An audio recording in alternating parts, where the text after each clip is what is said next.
Welcome back to High, Wide, and Handsome, a racing podcast right here on the Arson Brothers Network.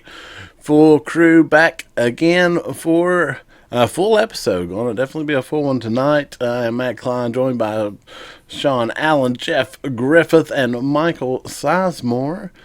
Gentlemen, how are we doing? What's been going on since the last time we met? We'll start here with you, Sean. I'm just here so I don't get fined. Very nice. Had to say it, man. Had to say Very it. nice. Of course, the obvious, right, that we'll get into before it's been sort of put a damper on a lot of stuff. But personal life things are well. Y'all be glad to know the kitchen is finished. Thank God. Oh, nice, yeah. So if anybody wants to make a donation or buy some stuff from me, let me know. Anyway, that's going on. Family was on the news today. Kind of cool about that. Cool. If you're interested, WVNS TV here in West Virginia, check us out. That my wife and my kid are on the front page of their website right now. So, awesome. Yeah, that's lots of cool stuff going on other than, the things that we'll talk about for sure. Yeah, that's awesome. Yeah, I'll definitely be checking that out. Jeff, how about you, sir? Doing as good as we expected, and celebrated the wife's birthday this weekend. So we was doing that at the crew chief's house, actually. So I was having to run back and forth between Party and Indy 500 through a lot of that, but I managed to get everything in. So good times. Very nice, yeah. Hey, I couldn't be there for that, actually. And how about you, Size? It's been kind of a rough week for me. Earlier this week, I had this elbow completely lock up on me. Couldn't move it in or out, but now, got movement back after some fluid being drained off and some steroids and some pain medication. Back up and running finally. Just dealing with that all weekend, but also, got to spend some time with family for Memorial Day, and it was my sister's birthday, the same day that was Matt's sister / Jeff's wife's birthday. So May 24th, big for the Arson Bros, apparently.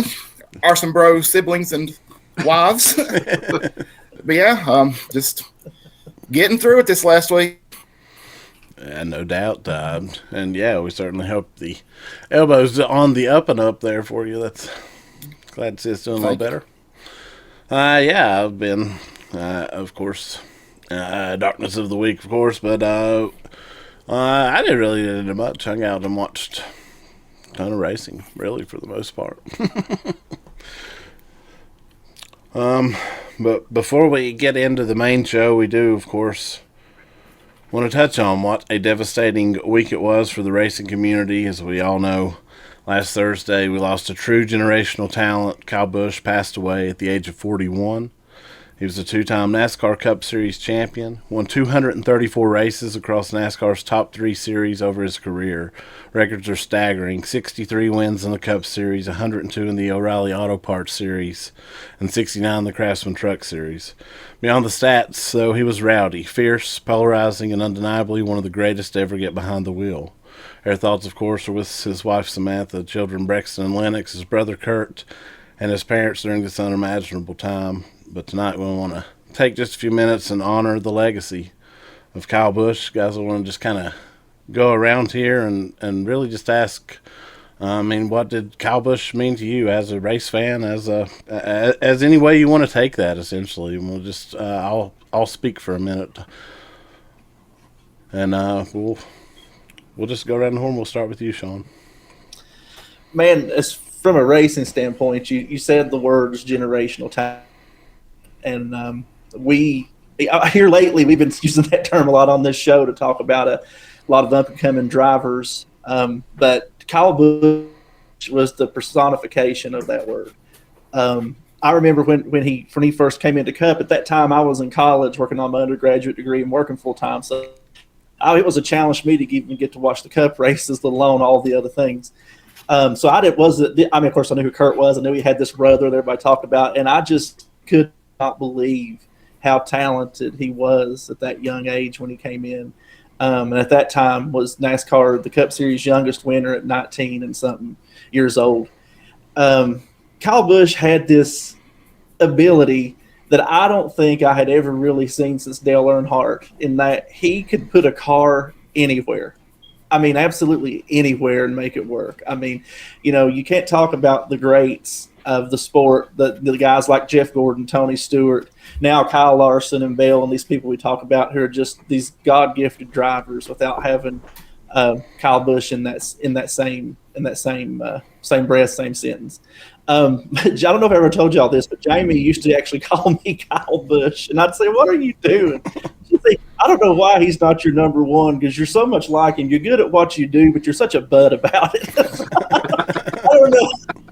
I don't know if y'all would agree with that, but anyway, but she reminded me of that the other day when we got that news. So anyway, but for me, I got to see Kyle win in person many times. Was there in 2010 when he first swept Bristol all 3 races, which was quite the thing to see.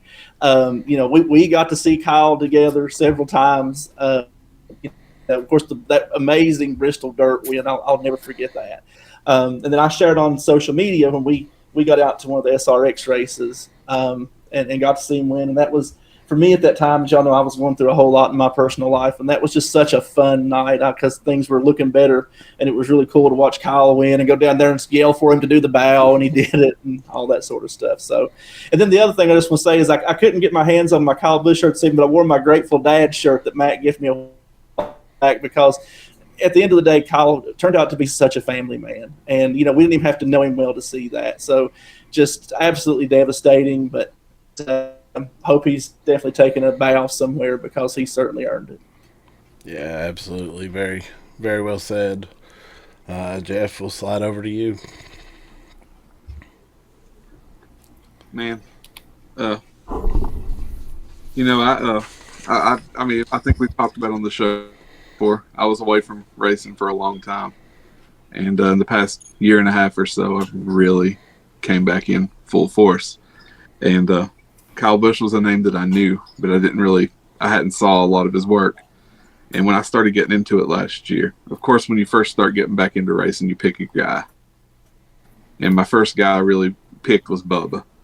But then as I'm watching more, I start gravitating towards this Kyle Busch, man. This guy's a legend. He's, I'm just liking his every clip. And so I start going back and I'll start watching all this stuff. And the more I watch, the more I find myself just loving everything about this character, this larger than life character that just happens to also, just amazing driver. And so, I just, and I even think about like the little things, like we like to egg each other on and stuff. And I love egging Size on about Kyle Busch. Because, for years we've kind of had that thing back and forth. Size of anti-Kyle Busch. Not really, but you know what I mean. It's fun. You and your buddies go back and forth. And that's the kind of things that Kyle inspired. He was a polarizing guy, but he was the guy you either loved to hate or you just loved. But either way, you loved him in one way or another. And I think the biggest regret that I'll probably ever have is like every time we go to a race, there was a part of me that thought, what if I'm here and Kyle wins this one? I get to see this in person, and never get to see one of those in person now, I guess. But they're all there for me to watch going back, and I'm just so thankful that I did get to see those truck wins this year. And I don't know, it's really hit me pretty hard, man, because he's younger than me, and he shouldn't have went. He shouldn't have went so soon. But I did want to just share, you guys, some of you may know I'm an artist. They're watching the show. But this weekend, one of the ways that I found to cope with it, a lot of times with my art, I do like to cope. And I did do this Kyle Busch piece that I put together this weekend. And just thought I'd share that. And just wanted to say, Rowdy forever. Yeah, very nice. Love that art as well, and very well said. Size, we'll throw down to you now. Yeah, guys. This is actually something that I've been thinking about this weekend a lot, this segment of the podcast, because I don't want to disrespect the memory of Kyle Busch. I don't want to disrespect Kyle Busch's fans by coming on here and pretending that I loved Kyle Busch, that I was a huge Kyle Busch fan. I was a Kyle Busch hater. If you watch previous podcasts up before this week, you're going to see that on the track, I could not stand Kyle Busch. To me, Kyle Busch was like Thanos, especially when he was in that 18 car. He was this super powerful, almost impossible to beat big bad that you had to root for your heroes to try to take down. But, that's Kyle Busch on the track. Kyle Busch off the track, what I've learned more about him this week on social media, I've read so many stories from Rowdy Nation of fans getting out there and getting to meet Kyle, and almost all of them just had like glowing things to say about him, because how much he cared for the people that supported him week after week, how much he cared for the people that, had his back. And, obviously, if you listen to his interviews from the past couple of years, I mean, he's almost more excited about Brexton's racing career than he is his. Just how much he loved his family, how much he cared for the people that he loved and that loved him, and how that important that was to him. So that got me to thinking, really, as far as fond Kyle Busch memories for me, going to those races that Sean talked about, and the SRX race, the Bristol Dirt White race, seeing Kyle Busch win, it killed me at the time, but I got to see Sean just absolutely have the time of his life. I got to see somebody, the people that I was there with, that I care about, the way Kyle cared about these people, just have a great time. And it came like 3+ years of ribbon afterwards, but that's even part of the fun.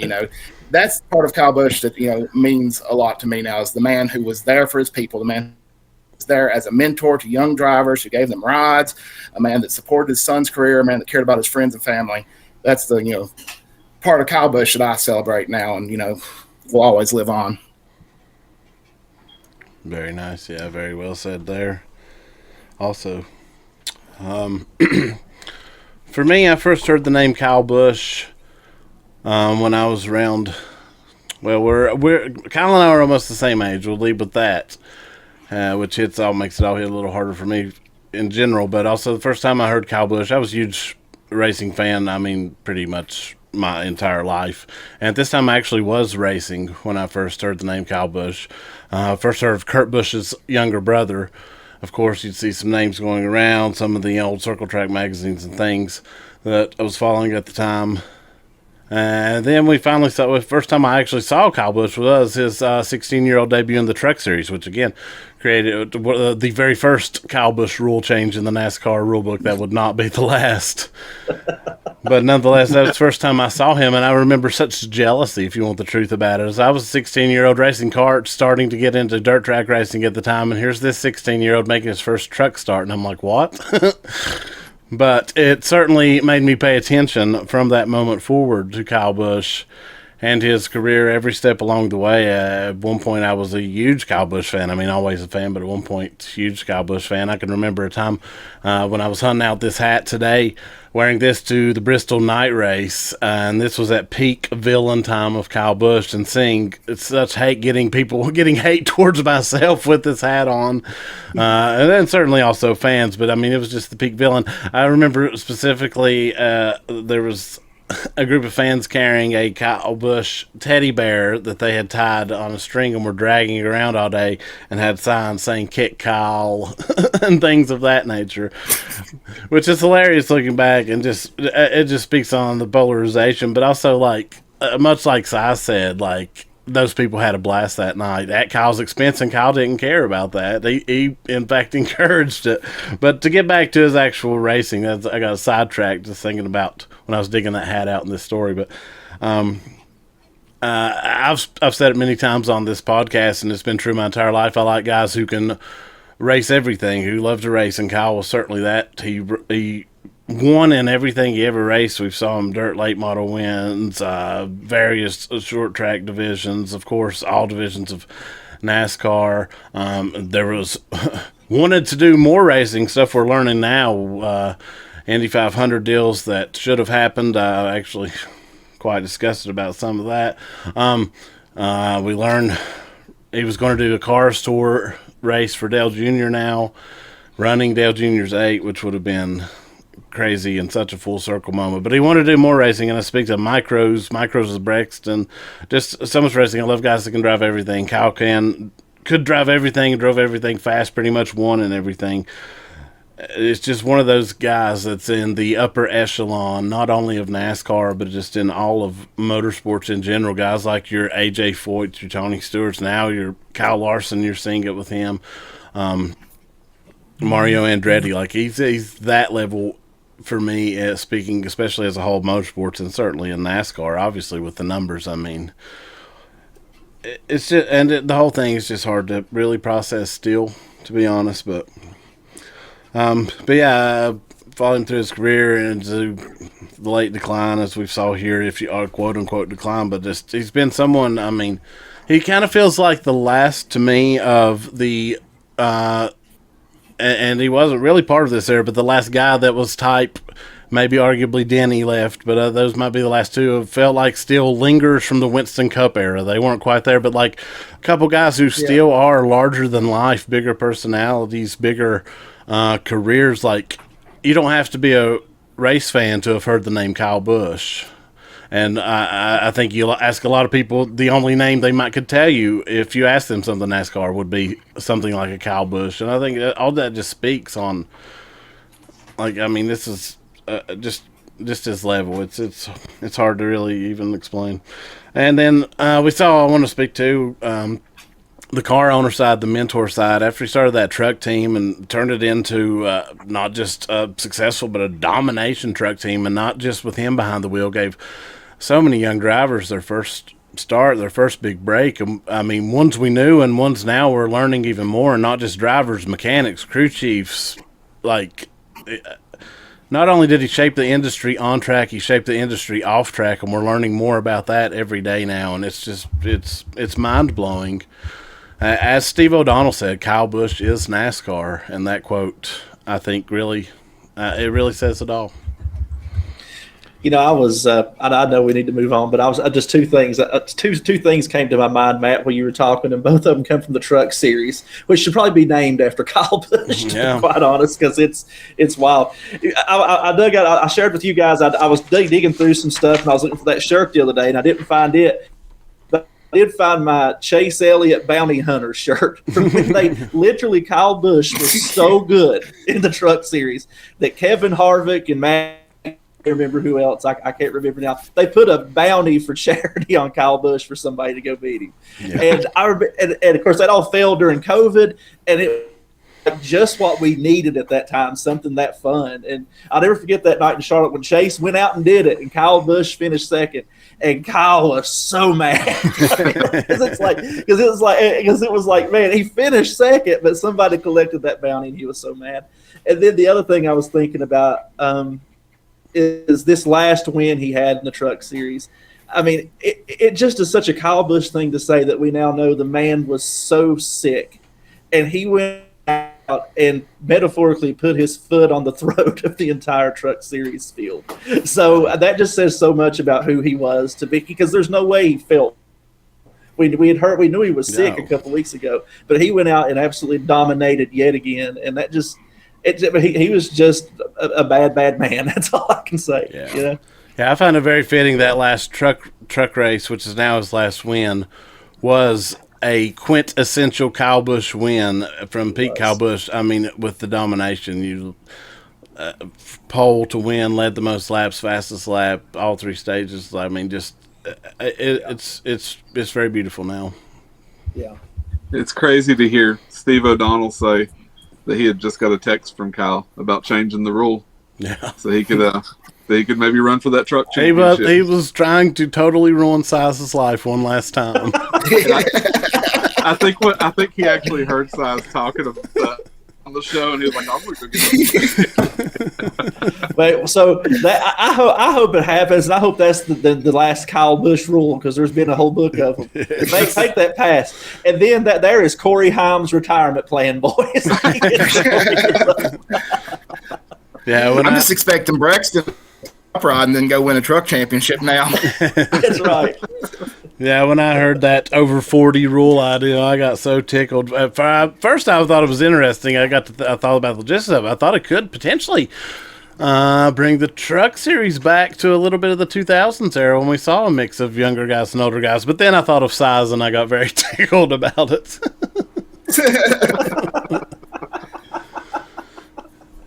But another memory that I have that's it's just more related to Kyle Busch, the persona, I guess, is Matt. I think back to when we went to the Manchester Music Festival, and we went that night, and I was wearing that Kyle Busch shirt, and I remember you looking over at me, and you just kind of shook your head, and I was like, "What?" And you was like, "It's crazy to me that you're there was a time when if you would have been wearing this, you would have had people saying stuff to you here at the festival, and there's nobody saying anything. And it's crazy that kind of shows the art of what we've talked about, because I do think that, just from, like I said, everything I've went back and watched, and it's like you could almost tell that he had become much more beloved in the time since I've started watching. And I think people had kind of almost embraced him, and that. But I think about that because I remember you just looking at me and saying that, and it really kind of stuck with me that night. Even I was like, "That's crazy," because I guess there would have been a time when I would have gotten some kind of comment about this shirt. Yeah. No, and you're right, Jeff. I mean, I know for me, there was the fandom of Kyle sort of ebbed and flowed. You know what I mean? Like there were times that I was really, really like Kyle Busch, and I loved to argue with people about him. But then there were times too that I got real down on him. You know, and then Si's dislike of him just made me love him. To be honest. I think I've seen that picture of you just grinning ear to ear with me grimacing after the Bristol dirt race. Many times. It's not going to go away, buddy. That's kind of that. So, yeah. It was kind of cool though what you said, Jeff. I mean, I know it was a little strong contingent, but it was kind of cool to see looking back on it now. In these end years that he was more beloved. I mean, for whatever reason, that move to RCR to play a big role in that. But yeah.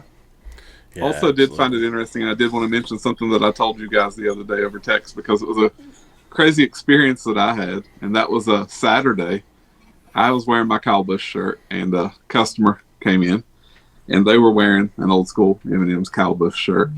And this guy came around the corner. We kind of just met eyes. He looked at me. He teared up. He just kind of gave me like a dap. We both just at the same time. We both just like Rowdy forever. And he just walked away. And I was like, man, and that was on Saturday. So I was like, man, there are people hurting out here, and I think it's safe to say we're all ones of them. Yeah, absolutely. It's a tough week still just unbelievable in so many ways, and we will touch more on some of the tributes and things as we go along the show. But there was racing to be had, and if it's one thing Kyle Busch loved, it was racing. So I have no doubt that he would have no problem with us talking about the racing that went down. So we're going to head into the lead lap. And that puts us on the lead lap, where we dissect NASCAR, and what an interesting weekend of NASCAR it was. And that's just strictly talking on track stuff there, but we're going to soggy weekend of NASCAR. Yeah, it was. Disclaimer before we start: NASCAR's back was against the wall in ways before this weekend even started, and then so much so with the weather as well, obviously. So, I mean, it was a rough situation in Charlotte, which leads us to start, for a change, first with the O'Reilly Series. Was the first NASCAR race we saw of the weekend. Yeah. It did feature a 4-hour and 21-minute red flag. However, as we started and ran, very little, and the rains opened up again. But we went back. Hey, man, I was going to say, when you said the first race we saw, did we really? I mean, yeah. The first, we saw like one stage. Yeah, one good solid stage of racing. Yeah. Yeah. But that race. Because I went out to dinner with my daughter Saturday night, so I would have missed the race if it hadn't been postponed for so long. Got home, got to watch the end of the race, and worked out fine. There you go. Watching that race, man, I that's the best way I know to describe it. Was like that race felt like it was directed by David Lynch, like just like the mist and the fog, and like it seemed like it lasted forever, but it didn't really happen. But it might still be going on, like all the laps under caution. It was weird, man. It was just a weird race. It was. Yeah. It was. We'll try to break it down. Stage 1, we saw Connor Zilic with the win after Justin Allgaier got loose. Good to see. We saw a bit of a mess. Sheldon Creed. There are two sides to look at that. I don't know. Sheldon was totally out of the gas, but I think everyone's kind of putting him at blame, but I don't really know what else he could have done. But it did junk some cars. Brandon Jones, Brent Cruz, Harrison Burton, all kind of totaled in that one. What you guys think of that crash? Yeah, man, like you said, I mean, I guess technically it was Sheldon's fault, but I don't know. I mean, with this race, it's hard to know who to blame about anything. I don't even know if it really happens. I think it was just a racing incident. If I'm any of those other guys, though, yeah, you're throwing blame. That's what you do. I think we saw a very similar incident with Briscoe and Buescher on Sunday, which we'll get to. But I thought those were actually fairly similar incidents. Yeah. Yeah. Not to already bring that up for you, Jeff. No, that's a sore spot. But we'll get to that later. Yeah. We did say, I mean, it was an awesome race before everything. Jesse Love, 3 wide down the backstretch, battling Ross Chastain and Austin Hill.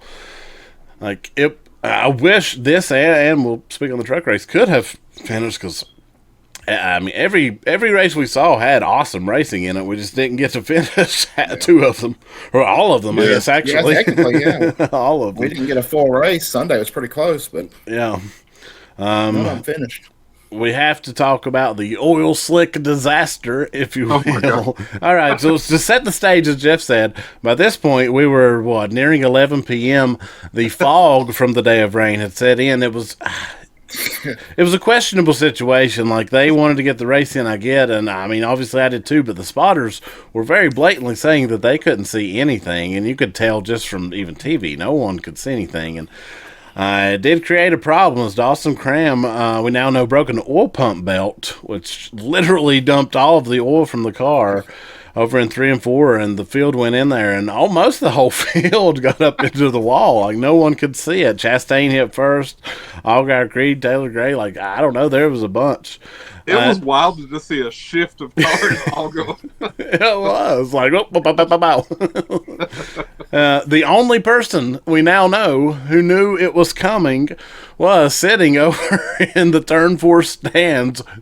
A young Carson Hocevar saw the what he thought was the engine blow up. Said he knew he couldn't do anything about it, so he just pulled his phone out and started filming because he knew it was about to get wild. And you can see the video on his socials, and you can see all those cars hit the wall right in front of him. He's just like, yeah! So one person knew it was about to happen, and his move was to pull his phone out. I like his style. Carson's one of us, man. Yeah, I thought that was pretty funny. Yeah. But from there, we never really got back going. No. Fog got thicker. The rains started coming. They ran around under caution to run out stage 2, parked them, and called it. I mean, again, it sucks, but I don't know what else you do at that one. Yeah. At the time, I was so pissed. Sorry, Sean, didn't mean to cut you off there. No, you're good. But I was so mad. I was like, oh, they are, because you had to get to stage 2 for the right? Yeah. And I was like, they can park these cars. They are taking the, I don't know, I was about to use a word probably shouldn't use on the podcast, the bad foot way out. Just getting these stage 2 under caution. And but now, looking back on it, like you said, Matt, what else are you going to do? Your drivers can't see. Your spotters can't see. The track's soaked. You still got to get a truck race in. You still got to get a 600-lap cup race in. And what else can you do? And, I mean, all the, which we'll get to, the memorial stuff planned. Like, you had such a full day. It was just tough. It was tough. Yeah, it was. And like you said, well, first of all, there was 37 green flag laps in that race, which is wild when you think about it. But, at the same time, though, like I said, I text you guys. I was having trouble seeing it on TV. I mean, my vision is terrible. No, it was. It was tough. But I was just like, I don't even know what's happening. How do they see? So, I mean, like you said, I mean, it was frustrating, but it was like, what else do you do? Yeah. Jesse Love wasn't happy about it. No, that would be my next point. Jesse Love was very upset about it. I think Jesse was upset about everything to a degree, as was everyone. And it had to be tough on all these drivers, especially we'll get to Sunday, to jump in your car after that. My goodness. Props to the whole community. Jesse's upset about everything in general, so let's not let Jesse does. He does get upset a lot. I will have to agree with you there. And I'm sure, like in that whole Childress bus, whatever. Yeah. I mean, I'm sure everything was just horrible. I mean, with that team all weekend, as far as emotions and, sadness and yeah. And, what's going on there. Jesse wanted to get that win for them so bad. I'm sure that was part of it. Just an emotional weekend for everybody. I mean, my goodness. I thought Ross seemed almost like he was like apologetically smashing that watermelon. It didn't have the usual gusto. He's like, I couldn't really be doing this. I thought it was cool to see Ross's bow walking off the car is nice though. Yeah. Yeah, first bow of the weekend. We saw a lot of bow tributes, which was awesome to see. And cool to see, I thought, Ross getting his first win in a junior motorsports car. That's something that he very openly has wanted very bad for, apparently for his whole career, but we've known about it real openly for the last few years. So I was glad to see that happen, albeit under the circumstances. Yeah.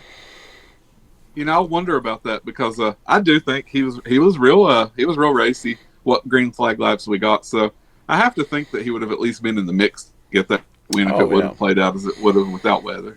Oh, yeah. I mean, what ifs, you never know. But I think they had the speed in the car, and Ross was doing a fine job that they, as you said, would have been in contention if everything would have shook out. At least, if not won it anyway. Yeah.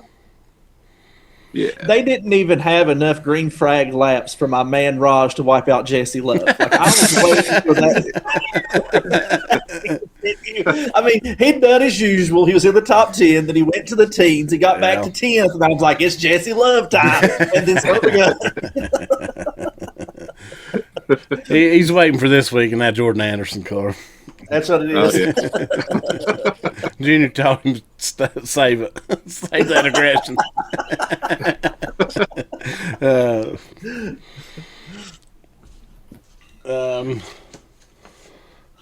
I will mention Sieg with another good run, top 10. Cole Custer was in this race, brought it home top 10. I like Cole in the O'Reilly series. I hope he ends his way back up there. That's not to wish downfall upon him. I just really like him in this series.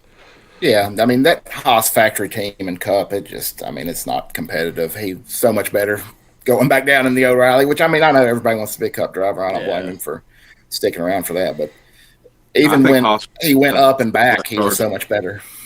Yeah. Yeah, there are. Well, I'm sure you do, but there are some recent rumors of that now. Haas's Cup charter may be of interest in them. Take that money and they want to, if the rumors are true, create like the Ultimate O'Reilly Series team instead. So who knows? RFK certainly, I bet, is throwing some money around somewhere, trying to. Oh yeah. Raja ended up 10th. I mentioned there, Sean, so ended up top 10, solid. Parker Redsloff, another 12th, rebound from last week. His teammate Anthony Alfredo right behind him. LeVar Scott, our Alpha Prime buddies, with an awesome top 20, brought it home 17th. Thought that was really cool. Yeah. It's just really weird. It's not even its own fault. But so many weeks we come out of the week saying that O'Reilly was the best race of the weekend. It's easy to say this time it was the worst race of the weekend, but it really wasn't his fault. Yeah. No. Hey, there just wasn't much of it. Yeah. Could have been the best race if there was more of it. Yeah, for sure. I was back on our Alpha Prime buddies there for just a minute. I thought it was really cool, and I always forget the artist's name, but it was awesome that they had that Kyle Busch sticker designed and just put it out there for free to people to print and use. That was like on Saturday, I guess. So that was a really classy, cool move that they did. You see a lot of folks trying to sell stuff and crap like that, and this kind of stuff happens. But shout out to them, and I thought that was a really awesome move by them to do that. Yeah. Yes, absolutely. I can't remember that guy's name, but he's worth a follow on Twitter. That guy, Alpha Art guy, he does a lot of cool stuff. And I wish I could remember his name so I could shout it out. But maybe you can find it in the show notes or something, Matt. I don't know.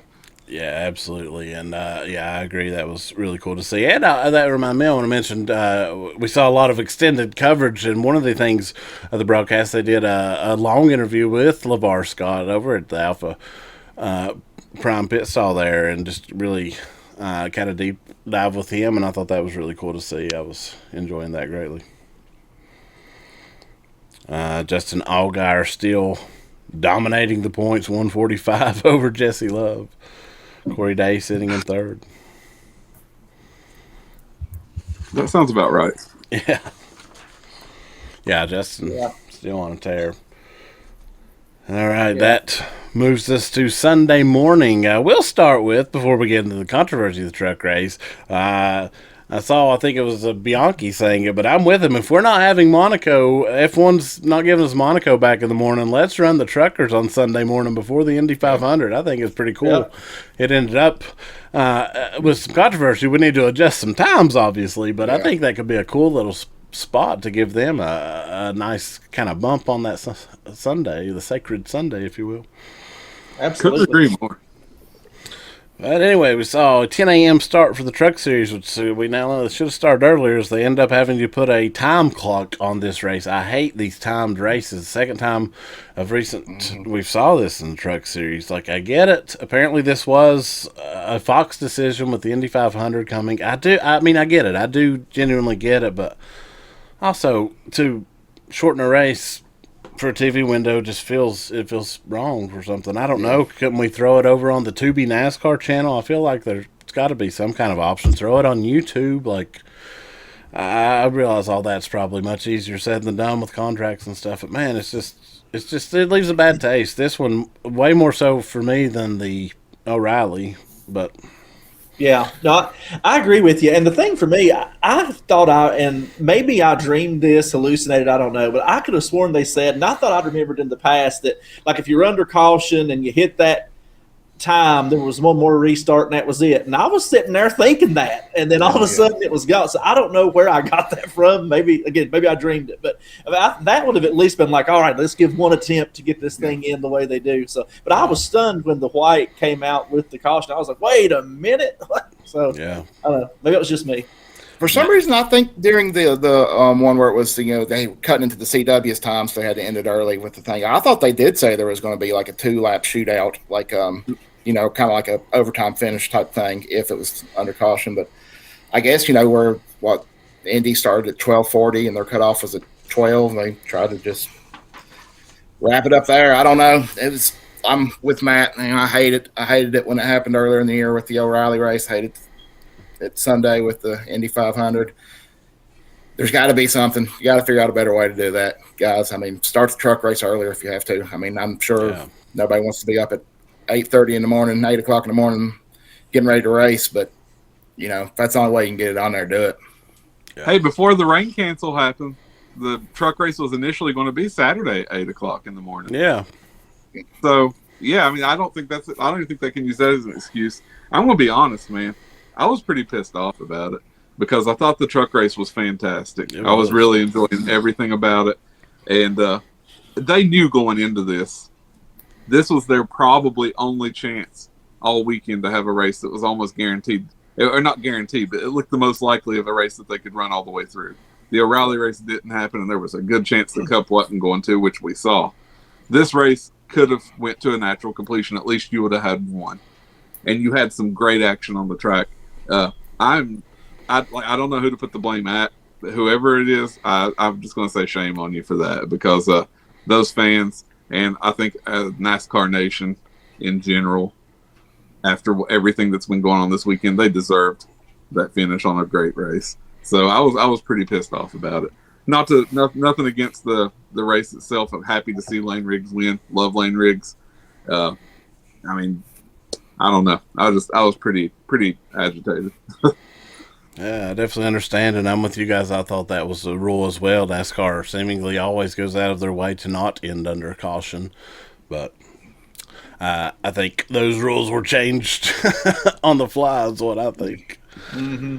Yeah. We'll talk about what little bit of a race we did have. We saw a violent, scary wreck with Corey Day, and it was tough to see, too. He was driving the truck that Kyle Busch was supposed to be driving. It was really scary. It made my stomach turn, to be honest, just for a second at least. But I was glad that didn't end any worse than it did, and everyone was okay. I don't know that I saw a truck quite do that. Not at Charlotte, I haven't.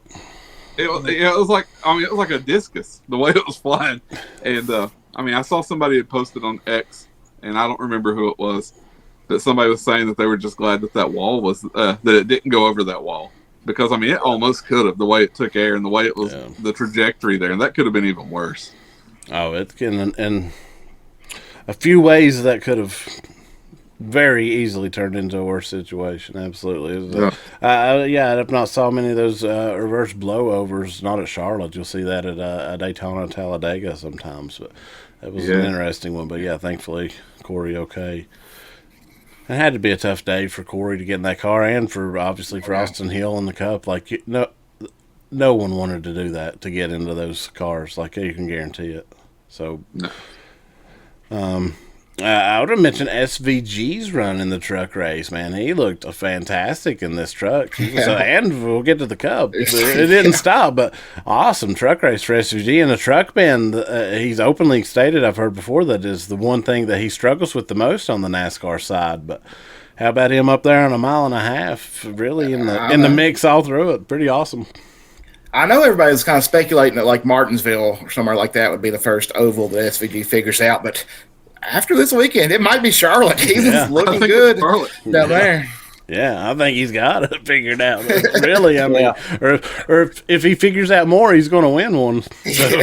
So yeah. Well, you know what? You heard Ross say in his interview, he said that he's said all along, if they just give SVG what he needs equipment-wise, that he's going to have it figured out quick and do it. And man, whatever they did to that car, and that truck too, for that matter, he was getting it done, man. I mean, we've said all along, as soon as SVG has those ovals completely figured out, he's a problem. And I think we're close to that right now. Yeah. I mean, if he gets to where he runs like that on ovals every week, boys, watch out, because you got a championship contender. Oh, yeah. I mean, that, of course, is a what-if, but I agree. We are starting to see it slowly and now maybe quickly moving into that range. It's going to be fun to watch going forward. It really is. This year and even like the next few years, I think SVG, I think he's going to be around for at least a solid handful of years, and it's going to be fun to watch that progression. It already is, but... Yeah, we'll mention Layne Riggs. If anyone dominated what racing we had, it was Layne. He had a super fast truck, had that University of Charlotte, his alma mater, on there. I thought that was cool, an emotional bit there for him. And then, of course, after the win, hit the Kyle signature bow. He got very emotional, but it was good to see. I like Layne as well. And for a dampened truck race, go to see. Sorry, go ahead. Yeah.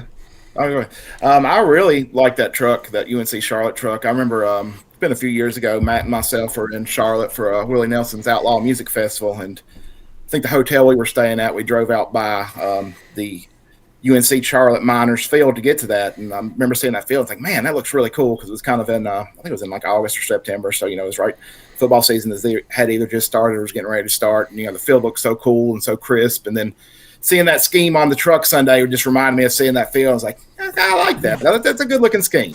Yeah. Yeah, very cool. I didn't realize, and it's probably been said before, but I didn't realize Layne that was his alma mater. I didn't realize he graduated. I didn't know that either. So I thought that was cool. Pretty cool. Same. We'll mention dubbed Mr. Perfect, doing things again. Another second-place run, just podium after podium. Honeycutt. So impressive this season. Yeah, I like that. I feel like Caden has slowly taken up Corey Haim's mantle with that truck, as far as keeping that nice little rivalry. I guess almost like a friendly rivalry with Layne Riggs, and even just a competition rivalry. We're starting to see them both running up front a lot.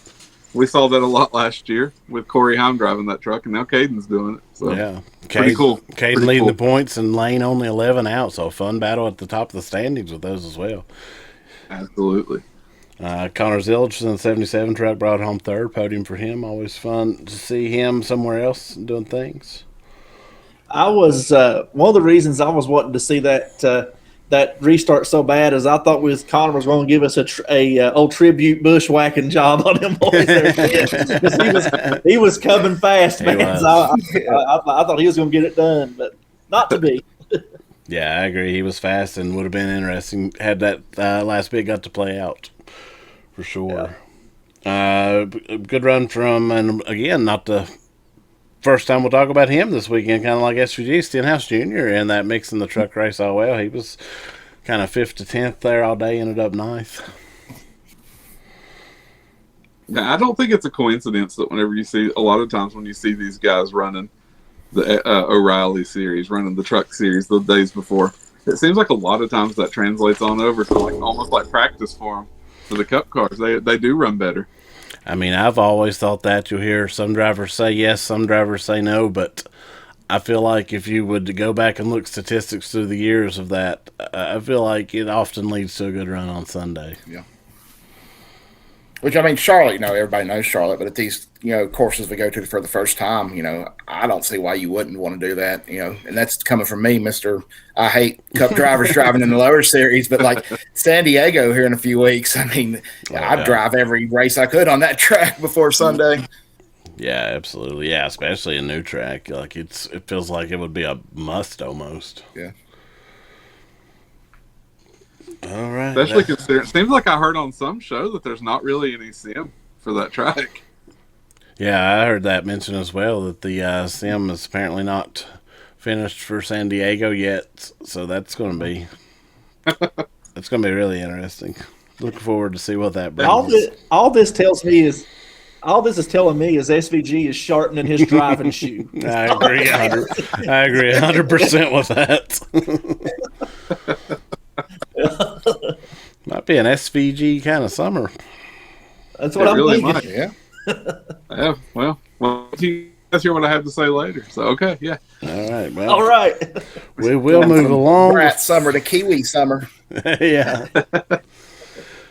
We'll move before we get into the Cup race. We will break down a little bit that powerful, emotional, amazing, crazy tribute to Kyle Busch before the race. Tough to watch, and I mean that obviously in a positive way. But the strength of the Busch family, we saw Samantha, Braxton, Lennox, Kurt, the parents Tom and Gay, all out there. Like the strength to do that is. It's kind of beyond me. I don't know. Like it's and props to the NASCAR community because that must have been where they needed to, what they wanted to feel, and where they wanted to feel home, and I think that says a lot as well. Mm-hmm. I thought Steve O'Donnell. Again, I think Steve's been fantastic this whole weekend. I think he has. I think this is the type of thing, as tragic as it is, obviously, but it has cemented his role, his new role, CEO, and I think it has cemented him as air guy in a way as far as for NASCAR, and I think that's something kind of powerful that's come out of this as well. And I think Kyle, especially a lot of stuff we know now, would be supportive of that, as he seemed to be supportive of O'Donnell. But he once again stepped up, speaking coach, saying this was Kyle Busch's home. Every track was Kyle's home. That statement I mentioned earlier, Kyle Busch is NASCAR. It was just so powerful. The entire field and all the families, crew members, everyone gathered behind them. We saw Kurt lay the 8 roses on the number 8. That was hard to watch. We'd saw, and I mentioned too, Bubba Wallace out there earlier, down crying, praying, tribute to him at that number 8. I'm really glad they did that. I think it gave everyone kind of just something to bow for. And I want to mention those roses, and I thought this literally brought me back to tears. Those 8 roses, they never moved through that whole race, through all the air dryers. They were still there long after the race ended into the night. And I think that's just something to me. I hadn't heard that. That's crazy. Man, that whole ceremony, I guess you would call it, was just beautiful and absolutely gut-wrenching all at the same time. Jamie didn't get to see it while it was happening. I showed it to her later, and I cried all over again. I mean, it was hard enough to, with Kurt and his parents and them, but then when Samantha and the kids were there too, that when I saw them, I just couldn't contain it. And then they played Amazing Grace on the bagpipes, which is just beautiful, and all the things that you would want it to be, and for a remembrance kind of thing. It just, man, but beautiful job by NASCAR throughout that entire thing. Yeah, I know, with the family being there, it definitely has to be tough, but I think that goes back to a lot of what I spoke about earlier when I was talking about Kyle is, reading on Reddit and other social media, like all the interactions fans had with Kyle. I think that his family knew just how much, he meant to the fans and how much the fans meant to him, and how they just wanted to have that moment there with the fans of NASCAR because, it's just important for them to have that closure there with the people who just idolized Kyle and looked up to him so much. and meant so much to him, and him becoming a superstar in the world of motorsports. Yeah, absolutely.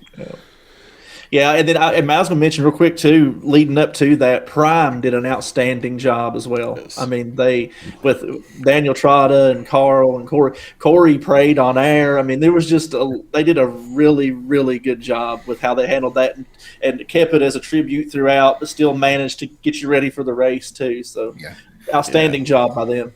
Yeah, I didn't get to watch any of pre-race live. I went back and tried to find as much of it as I could. And I saw the whole ceremony there with the Busch family and the bagpipes and everything. But I also came across on ESPN, I guess, Marty Smith. He had been interviewing people, and they've been airing it all day on ESPN. A lot of those interviews were really good. I think Marty did a good job, talking to those guys. Brad Keselowski's was great, a guy who was a huge rival and, sometimes had some unkind words, and Kyle sometimes had some unkind words for him, but it was really cool just, hearing him reminisce about, two guys who were at their peak at the same time and battled it out. Yeah, absolutely. Yeah, I thought ESPN did a good job. Marty Smith there. I saw Ryan McGee with ESPN did another little piece as well. That was really good, too. Good Morning America picked it up. Today show covered this. Denny was on Good Morning America. Like, people were everywhere. It was a monumental tragedy. And I speaking back to that, to the ceremony, I thought it felt like, and I mean this positively, I thought it felt like a funeral. I thought it felt like a funeral for us, for the fans. Yeah. And I mean, I have to say thank you for that, because nobody had to do that. Yeah, that's exactly what I was trying to get to when I was talking about the bagpipes, Matt, and you just took the words from me. It felt like a funeral for us, and it was beautiful. It really was. And I thank them for it, because they didn't have to do that, and it did. I think it was a moment of closure and help for us, the fans, and hopefully for them as well. But I mean, I thought it felt more for I guess for everyone, but I don't know. It was just very touching. Yeah, and I'll say thank you to Samantha, Brexton, Lennox, Kurt, Kyle's mom and dad, because nobody would have faulted any of them if they wasn't there for that. No. Nobody would have thought the worst, the first bad thing. But the fact that they were there to give us that moment to grieve with them, I thought was pretty powerful. So thank you to all of them. Yeah. And, and it was, and I do not mean this in a negative or way at all. So I'm going to say up front, but it was emotional too, because Samantha Busch is always ultimately put together. You know what I mean? But seeing her looking that vulnerable was hard. You know what I mean too. I mean, because she obviously, because you knew it was out of character for her. Exactly. Yeah, that was hard to see. Yeah. Yeah, absolutely. And the shirts they had on, I saw that they had the shirt on from the Busch battle, and it really just reminds you just how much that aspect of racing meant to Kyle. How watching his son and supporting his son and helping his son grow up in the ranks was more important than anything he could do on a cup track or a truck series track or whatever. That was what was really important to him, and that big race they had together was probably one of the proudest moments of his life, I'm sure. Yeah. Oh yeah. Yeah, and I saw too some of the drivers saying, they were interviewing several guys there, I think on Saturday, and several people were saying how that they would be willing to help Brexton any way he needed it, through his development and putting their name in there. And I thought that was really cool, man. So he's definitely got a lot of support to get where he wants to go. Absolutely. That'll move us into the race, though. The Coca-Cola 600 started off honoring Kyle, as we saw pull back in the missing man formation on the lineup, leaving the pole open for Kyle, touching a little tribute there on track. And, of course, we saw the silent lap 8, which was pretty chilling. We saw that at several races throughout the weekend, and I think we will going forward as well, much like we used to have the silent 3 and still see it sometimes. So all that, I mean, just, again, more beautiful and fitting tributes. But we did have a race, or at least most of a race. Yeah. What we saw was fantastic. 32 lean changes amongst 13 drivers. Most of that being Toyotas. The Toyotas came to play. Pretty much Toyotas, and I thought Larson was the only Chevy that really could do anything with the Toyotas. But Toyotas are crazy this year, obviously. But it wasn't to be for the win. Not to be for the win. Yeah, Denny Bell, Reddick, Briscoe at times, but I think Denny Bell certainly the 1-2, and Reddick just off from there. I also mentioned on the Chevrolet side, the other two besides Larson. Probably expected to be one of the top Chevy guys up there, but the other two ended up being, as we talked about, SVG was there in the top 5 all night, certainly in the top 10. And Ricky Stenhouse Jr., the Hayek crew brought a car, man. They ran top 5 to 10 pretty much all evening as well, so it was kind of cool to see. But I didn't expect the rest of the Hendrick cars to struggle so bad, although I think Chase did have some speed. We saw him just kind of get loose and end up in an accident. It was a loose, slick track. We saw that a lot, but I was surprised. Yeah. Byron, I thought was the best car of this race last year. Obviously didn't win, but man, 24 off again. Yeah. Yeah, I mean, as far as Chase goes, the 600 and him are absolutely snake bit for some reason. Yeah. He said in his post race he's watched more of it from his couch than did it. And that's a fact. And then Byron, man, I just don't know. It's not explainable to me. I mean, I know Chevy has had some issues, ebbs and flows, but Byron in general, if there's something to find, he can find it. I don't know what's going on there. Yeah. Which he did rebound to a top 10. I mean, it wasn't horrible for Byron, but not what we would have expected out of him. It is worth mentioning. They did come on late. I think SVG, he averaged a 7th place position. I think that's what I heard. So I mean, that's crazy. Yeah, I think he got stage points all 3 stages, which we won't even get into that, and then end up with 11th. So huge night. He just missed benefiting from that rain.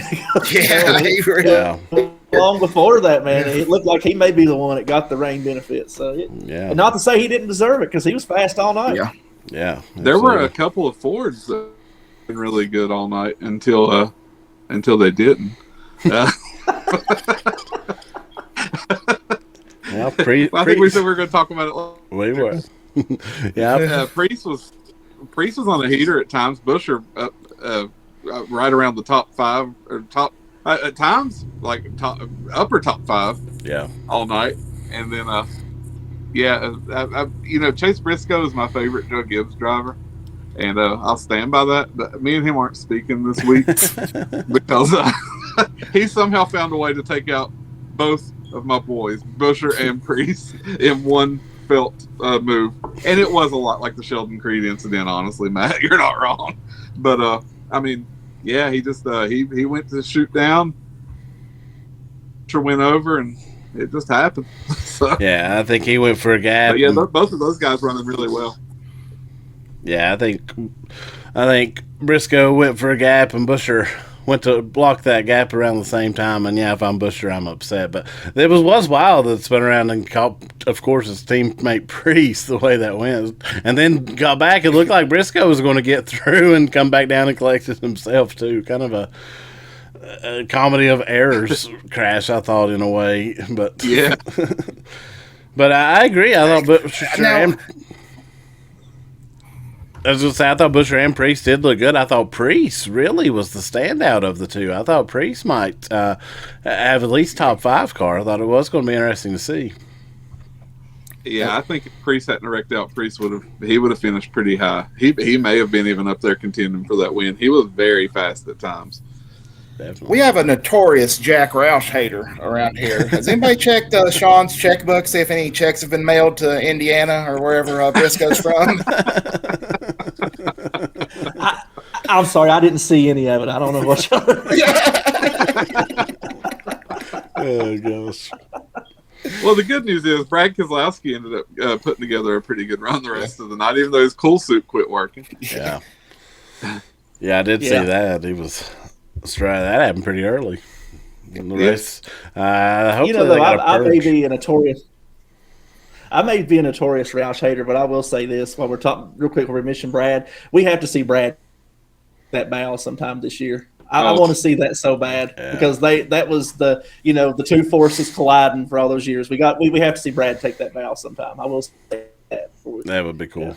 I agree. I kept thinking that the other night. I was like, man, if Brad could win this and he could do that, I think I would probably literally have just cried my eyes out. But we did see a bow as a bold strategy call out of the Daniel Suarez 7 team. Leapfrogged him to the lead, took 2 tires on lap 357. And then, impressively, though, I mean, yes, it was rain short, but man, he had to hold off through 2 restarts, some of the best on old tires. Mm-hmm. A lot of help from Kyle Larson. Certainly, they were playing those restarts perfect.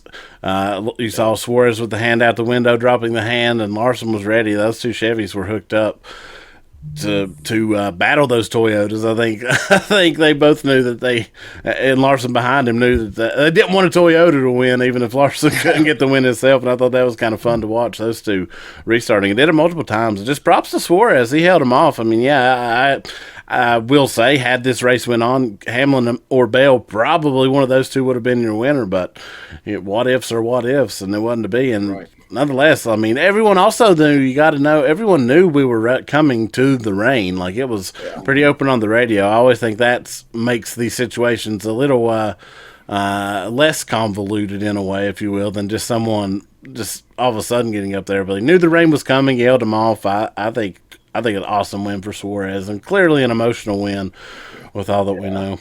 Wow. Yeah, we had that maybe lightning, the fake lightning. Yeah, that caution, and then we had the 2 rain cautions. So I mean, everybody out there knew that it was any man, like whatever was coming, and you need to get to the front as soon as you can and try to stay there. Which Amigo did, man. He had that smart pit move, and then once he got up there, he did everything he could to stay there. I mean, he did get some help from Larson on those restarts, definitely, but he kept it, and he fought tooth and nail for it because those Toyotas were hot. Yeah. And I am glad that we had 2 restarts, because I feel like that completely validates his win to anybody that wants to try to take it away and say, well, he didn't deserve it. They had 2 chances to get past him. They could do it either time. Yeah. So, I mean, I think he absolutely earned that win, and big ups to Amigo. I mean, I absolutely love it. You know, we're all big Amigo guys, so we're going to pull for him no matter what. Wonder how Justin Marks is feeling about that. Because that's what I love about it, man. Is the man got booted out of his job, and he's kicked the other. I mean, and I like most Trackhouse guys. I'm saying that, but I mean, Migo's put one on him just about ever since he left. So that was just that exclamation point. Look at me now, you know. Yep. I mean, Suarez off to a career year here potentially. Like it's really fun to see. Top 10 points right now after Sunday. So Spire with 2 cars in the top 10 points. 2 cars top 10 points, 2 wins on the season. Spire Motorsports doing things. Who would have thought that? Say that statement in 2018, in 2020, even 2022, maybe even. Not the guy that was interviewing Suarez at the end of the race. No. Mr. Corey. No, sir. I mean, there's a lot of teams right now that would love to have 2 wins on the season. I mean, a lot of big name teams. So that's shout out to them, man. Their turnaround is impressive. Yeah, and I've heard a lot of speculation of what happens to Suarez after this year, because I think he just signed a 1-year deal there with Spire, and I think they rolled the contract right back out to him. From what I gather, all of that's completely off the table, and everybody is very happy there now. And that was before the win. I think that's a minute. I think those rumors have been a little bit squashed, but I mean, they're still out there, certainly. Yeah. But he's just proven. I mean, he's proven why he's a guy you want on your team. Yeah. Yeah. And the Spire Motorsports win, a huge kind of obviously Kyle Busch helped Suarez out a ton. I know when he came up from Mexico, I guess Kyle was one that was calling him weekly, going over tracks with him when they were at Joe Gibbs together, helping him with English even. The Spire Motorsports team, famously, they literally are Kyle Busch Motorsports. They bought the garage, all the equipment. That's where they run not just the truck team, but the Cup Series team out of. Tons of employees there were Kyle Busch Motorsports employees. And Jeff Dickerson, he spotted for Kyle at one point. So they were very close. Like it was a very fitting win on an emotional weekend. Yeah.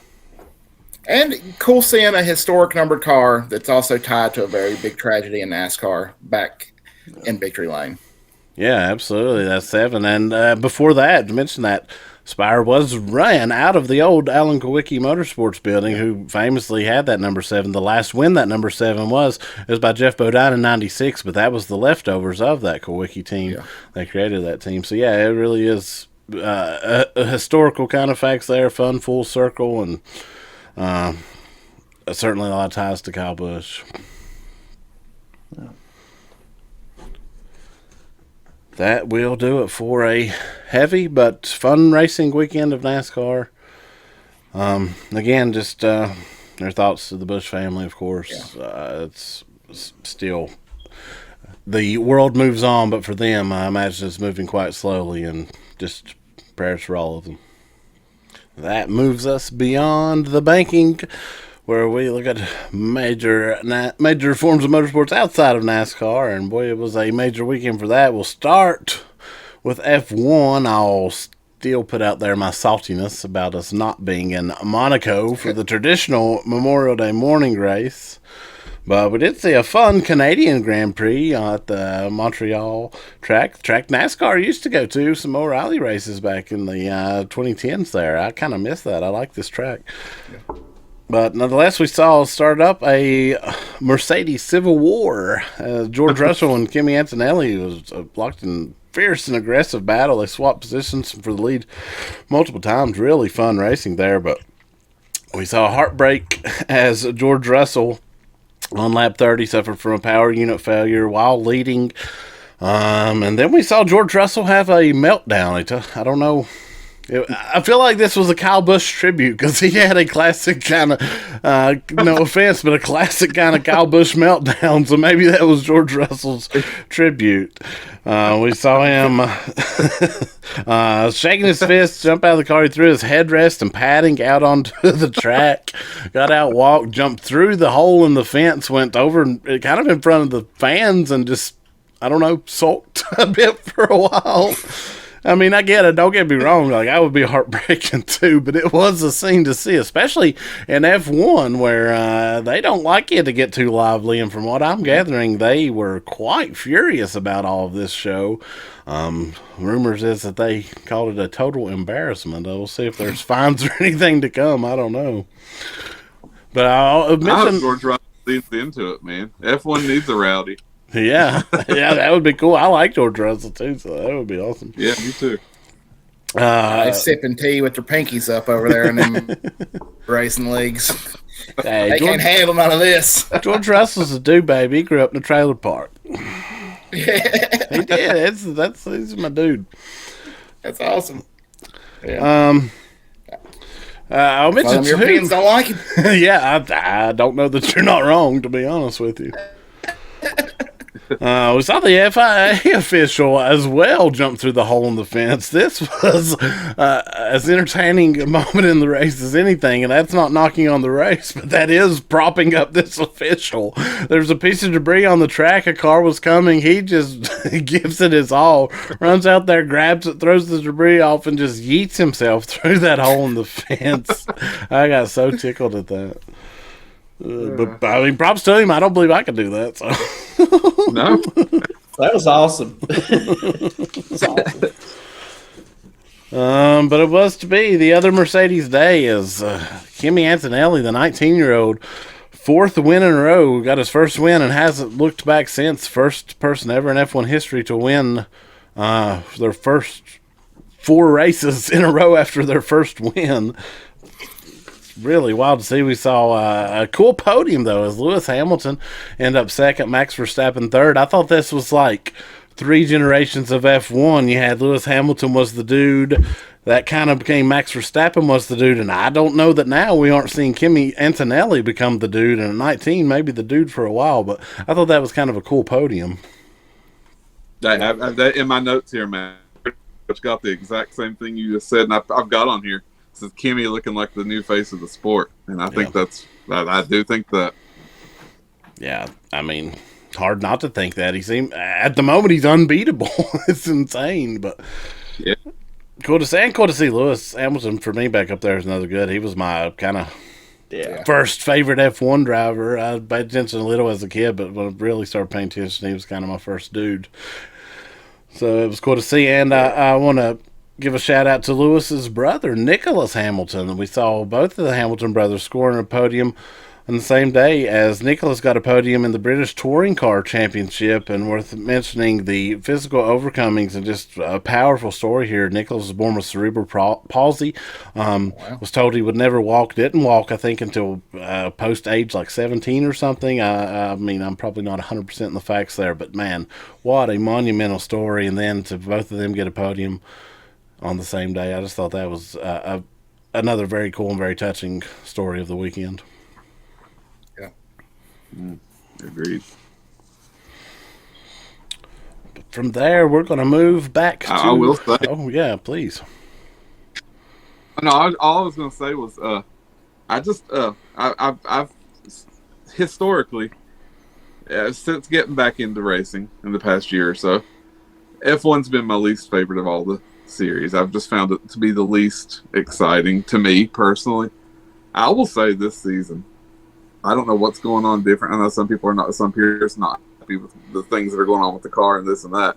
I think it's been more entertaining than it has been. I think it's more entertaining this year than last year. I'll put it that way. Yeah, I actually agree 100% with you. We saw all that controversy about the cars. All that has died down, and I think it's because the racing has been very good. And not just, I know your recent addition, but not just in last year, probably the last, 5 or more years that we're seeing one of the best racing seasons in the series. I think the heat from those car changes has cooled off, and that's why, because we're seeing quite the show out of F1, at least in comparison to the last handful of years. Really cool. I mean, the Mercedes, the battle between them alone was beautiful. Like that was insane. It was great stuff. Great stuff. So yeah, I just wanted to give F1 a little bit of a shout out there because I do think it's been pretty good.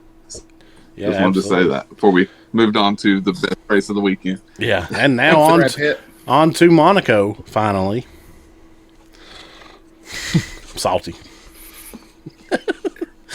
All right, we'll move up to Indianapolis, where it was the greatest spectacle in racing, and by that I mean the second annual Weenie 500. Woo! Toot your whistles, boys. Negative dog. That's right. This was a race to be relished. So I got to be frank. It was the one I was looking forward to the most all weekend. as y'all say that, I got to tell you, the commentary was incredible. Yeah, they absolutely major props to that commentary team. They did it last year and back again. They do it so hilariously, but yet keeping a serious tone, which makes it absolutely perfect. It is. Yeah. It is such a fun event. Like, I hope it stays forever. It is such a fun prelude event. And obviously the fans love it as it is packed out again. I mean, yeah, it was Carb Day, but still, like, people were there. The merch going around, like, everyone just about was in hot dog gear. And that's a statement that I love to say.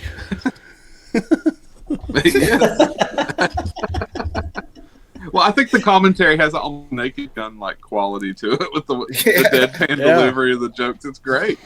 Yeah, it is. I mean, what is there not to love? And you've got Andy Richter out there in hot dog gear. I mean, come on. The Commander in Beef. You had, like, the Barbershop Quartet singing the Oscar Mayer song with the hands on their bellies. I mean, come on. Yeah, it was awesome. There's one thing Arson loves as much as racing. It's a good hot dog. So come on. There was good racing. There was some dirty racing. You love to see a little dirty racing thrown in there. There was some, good runs for the lead. It was a fun little 2-lap race. It was, and these hot doggers, they actually went to school. They got driving lessons from IndyCar drivers Nolan Siegel, Stingray Robb, and Scott McLaughlin. All helped them out, getting them ready. Thought that was kind of cool. Apparently, some engineers actually got involved this year, mapped out some of the aerodynamics, as was said, of these cars and how they handle. I can see that because the racing was better this year than it was last year. I mean, the fun level still top notch, but racing wise, I thought this year's was actually a lot more entertaining of a race than last year's was. Yeah, it was good. And the villain prevailed, though. The New York dog, hated in Indiana, but, man, was not to be denied.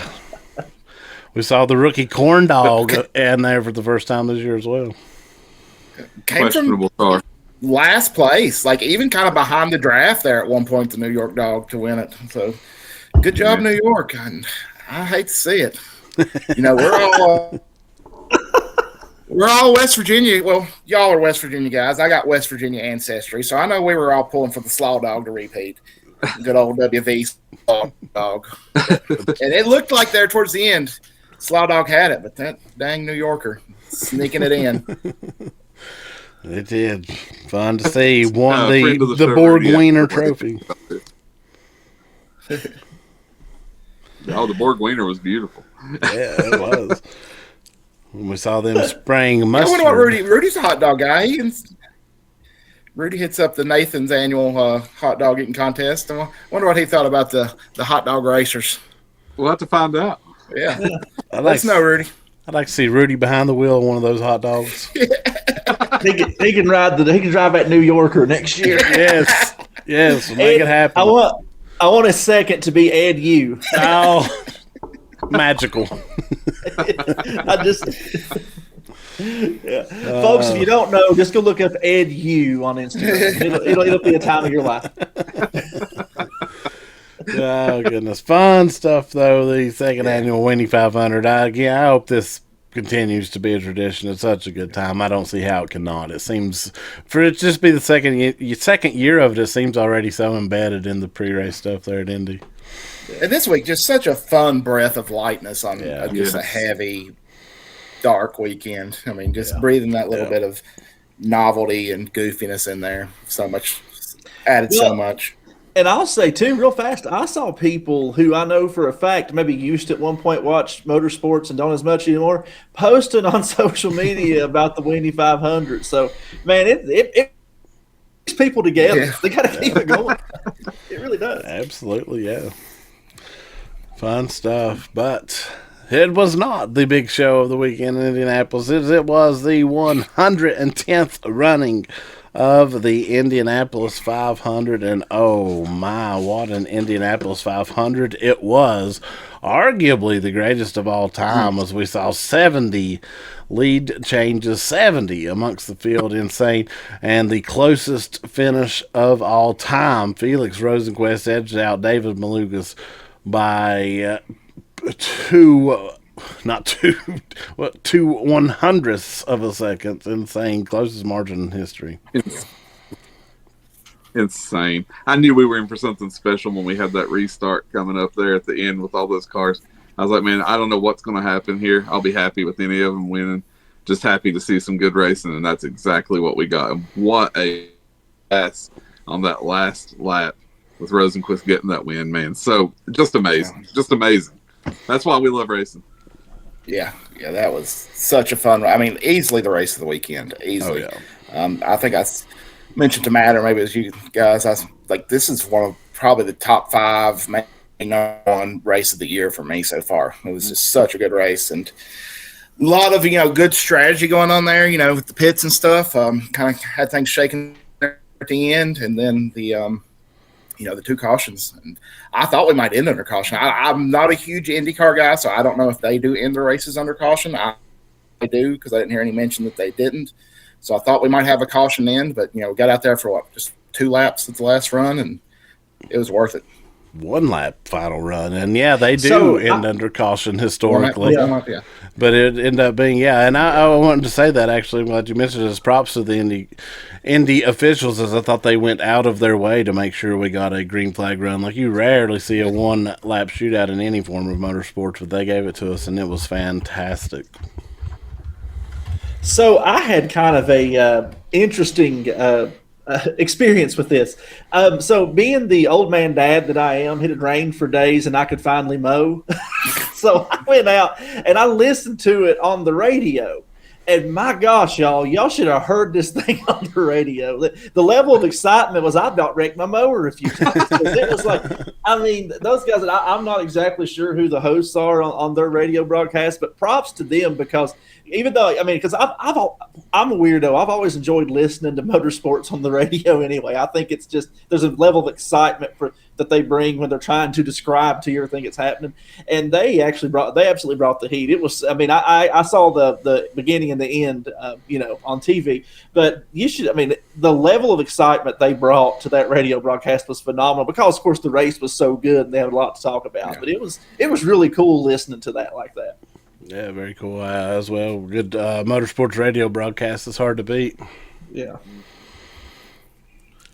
And I want to speak too again on the TV side of the commentary things. Will Buxton, that call, you see, I love the video that's going around the behind the scenes of him, like he was laid down into it, and the perfect timing of Townsend Bell knew and chime in. If you haven't saw that video from inside the booth, I encourage anyone to watch that because it is truly a work of art, in my opinion. It's awesome.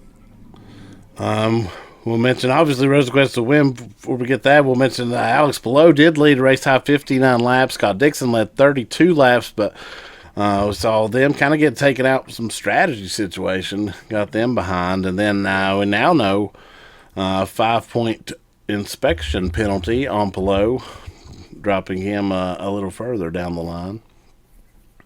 But now we know why he's been winning those races. He's a cheater. Yeah.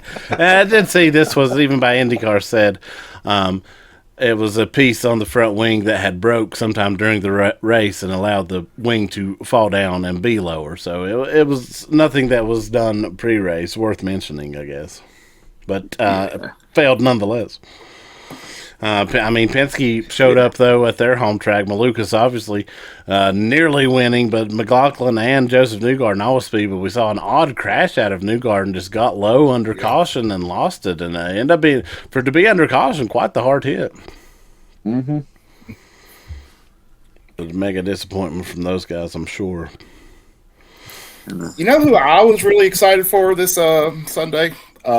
Connor Daly, a name some of our NASCAR fans probably remember from some time in Cup and Xfinity Series. But Connor Daly, apparently this is the only ride he had all year. He had a ride for the Indy 500 lined up, and that was it. Went out there and ran well for most of the day.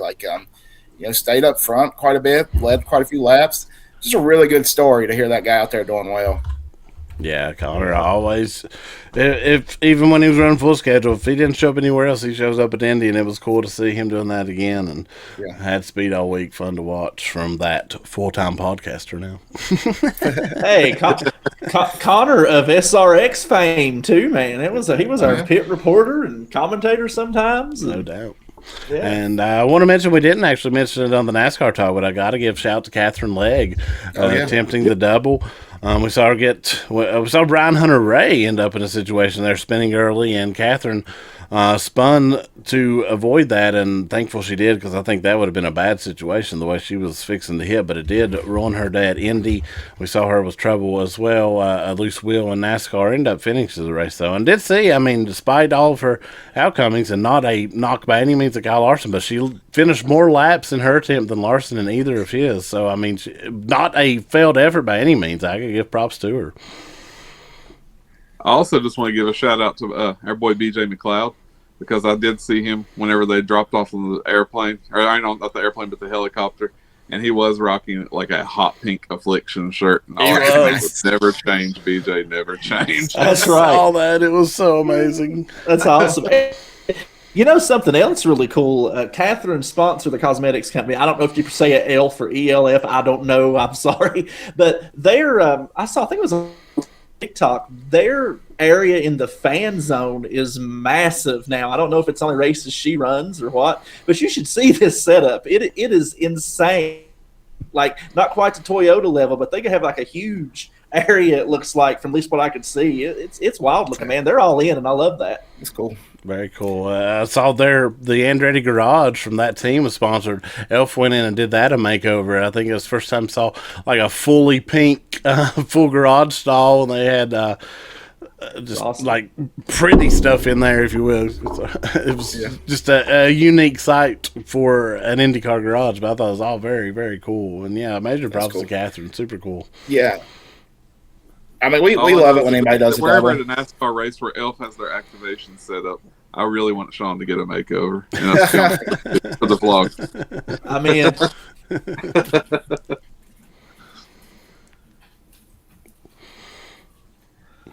but yeah, you know, when people talk about who's going to run the double, who's going to be the next person to run the double, you would have never guessed Catherine Legge would be the one to do it.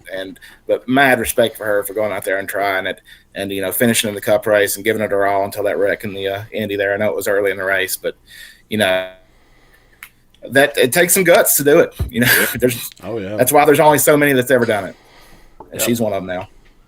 I do believe we saw some hints of Mr. Hocevar wants to try it. He's getting the bug. He was all around Indy all weekend. Yeah, he was up there multiple times. He actually ran a virtual Indy 500 during the Indy 500, ran that on Twitch.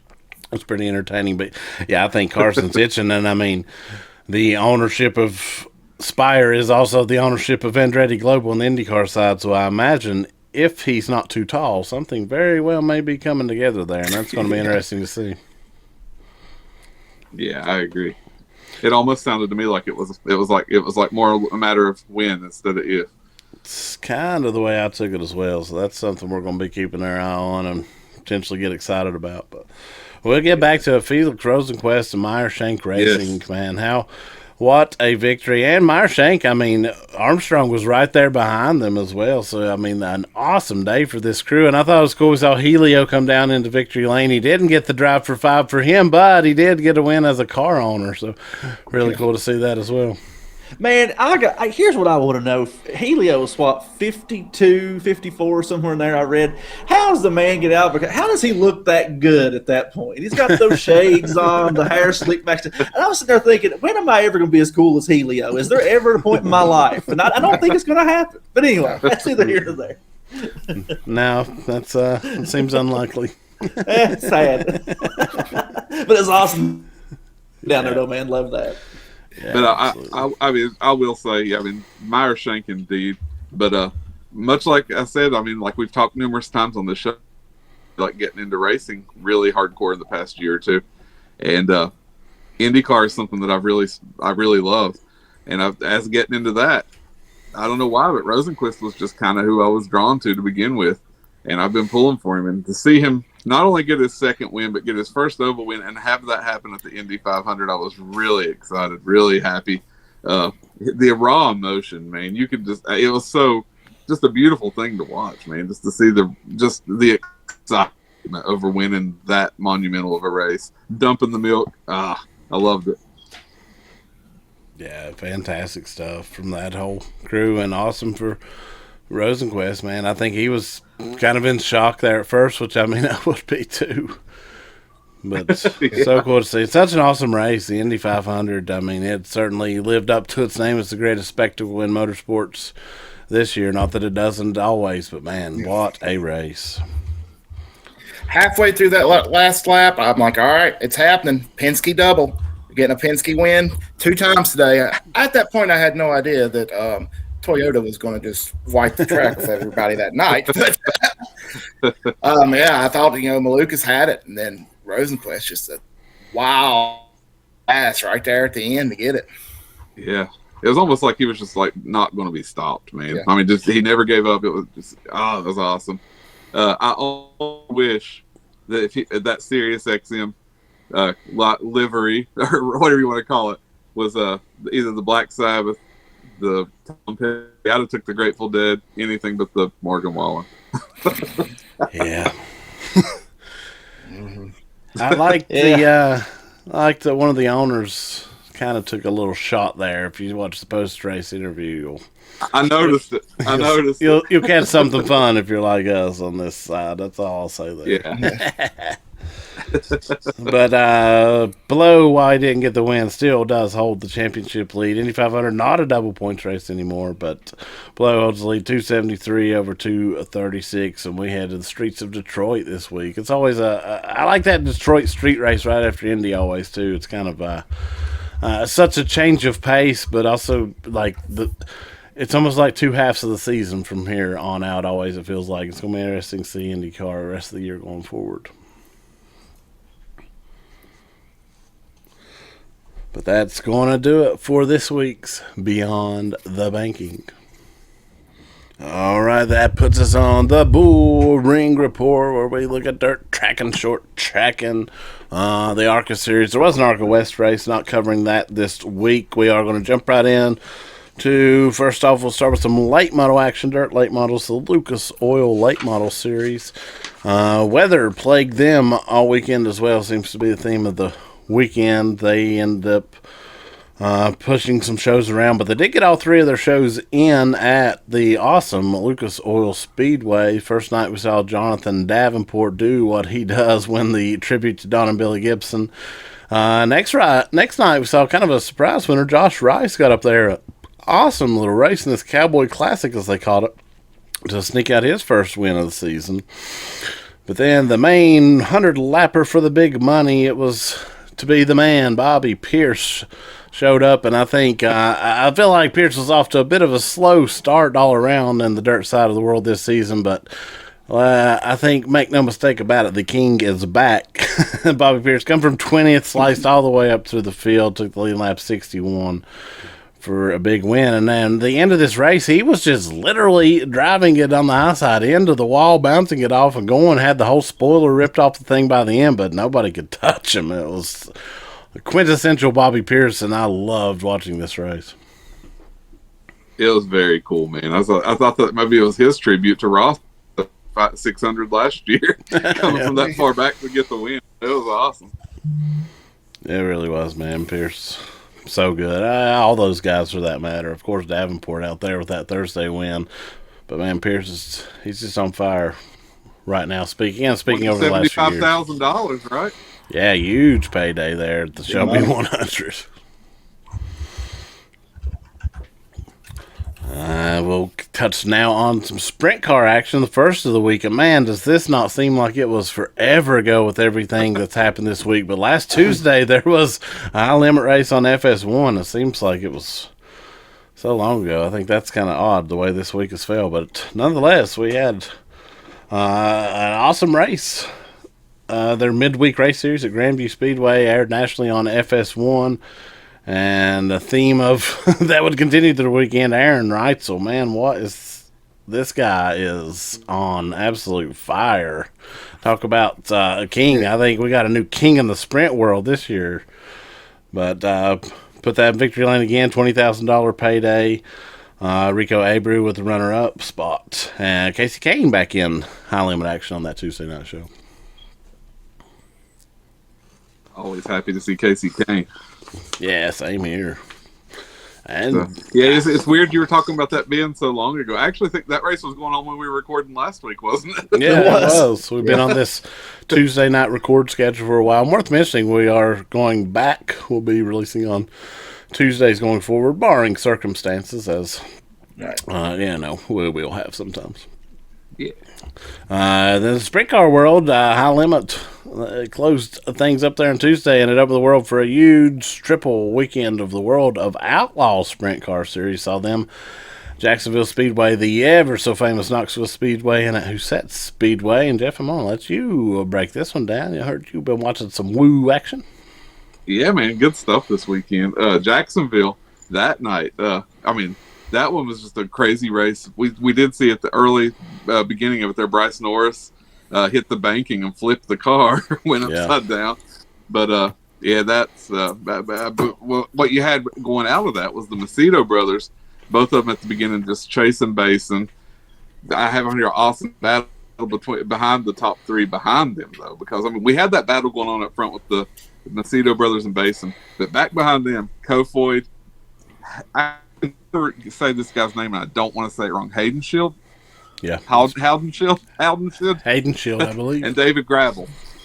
Okay, awesome battle going on back there between those guys. So you had two great battles going on pretty much right behind each other.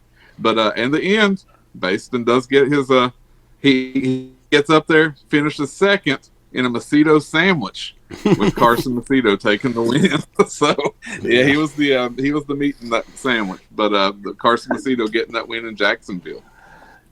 Yeah, man, that one was fun. They were just sliders galore being thrown, like you said, at the front and behind them. This race was nonstop action, really. Yeah, so I mean, the whole time I was watching, that's what I was thinking. I was like, this battle going on by the leaders is as good as a lot of battles going on in any track in America. So good stuff.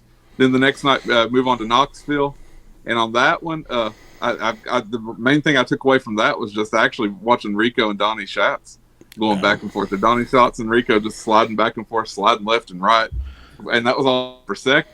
But the man that we were just talking about earlier cannot quit throwing heaters, and that's Aaron Reitzel. He held him off. Aaron Reitzel just, I said to you earlier, I was like, get this man in a truck ride or something, because this guy is, he's on fire right now. I mean, yeah, so good stuff from Reitzel.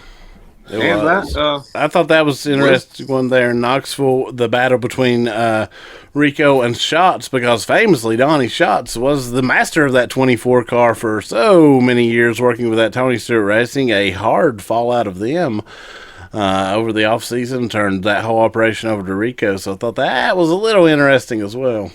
Yeah, absolutely. But they were going at it, man. Oh, they yeah. were going at it. Like that was just back and forth. One had the lead, the next. And that's one of the beautiful things about dirt cars. You just see all those beautiful sliders and good stuff. And then, of course, the next night, going to Huset Speedway in South Dakota. With that one, Reitzel looked like he was going to do it again, took the early lead. And it's like, is this going to be another Reitzel night? And so he did have that lead. Tim's flipping early. I've got the Kofoid up to second from seventh. And he was gaining on Reitzel. Then he took the lead. Buddy Kofoid holding off a late charging Reitzel at the end for the win. And, of course, he celebrated with a Kyle Busch bow. So, good stuff. World of Outlaws, good stuff all around this weekend, man. Yeah, absolutely. It was awesome triple weekend of racing for them. And the fact, I mean, like, it's wild. There's 3 shows were so far apart. Went from Florida to Iowa to South Dakota over the course of, I guess, 6 days or so there, or 5 days. Yeah. Iowa. I thought Knoxville was just 3 hours down the road. A running joke amongst us as many of the high, wide, and handsome have confused Iowa Speedway with, Knoxville Speedway in Iowa with Knoxville, Tennessee. Yeah, last year when I first started hearing about it, I was like, why are we not going to this? Size and I asked that about 4 years ago. Sorry. I had to get smartened up.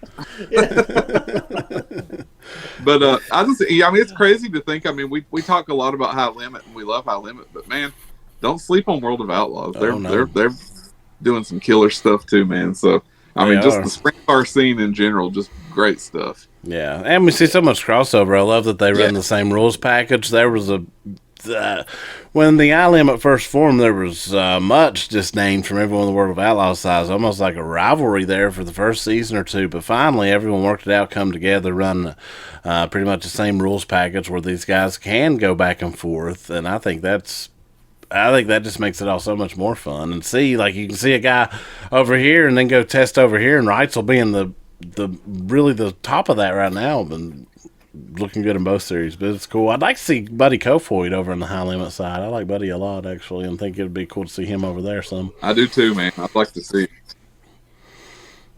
it. Yeah, good stuff. And tons more racing go around the world this weekend. We're a little lighter on the bull ring than even normal. It's just so much to cover. But this weekend, such a huge weekend of racing, and with everything going on. But good stuff, nonetheless. That'll do it for this week's Bull Ring Report. All right, that puts us on the cool down lap. We're going to slow roll this thing out of here. It's been awesome. I mean, it's certainly been heavy, but been a fun show and comforting just to talk to my brothers here about racing, to be honest. Mm-hmm. I agree, man. Needed it. For sure.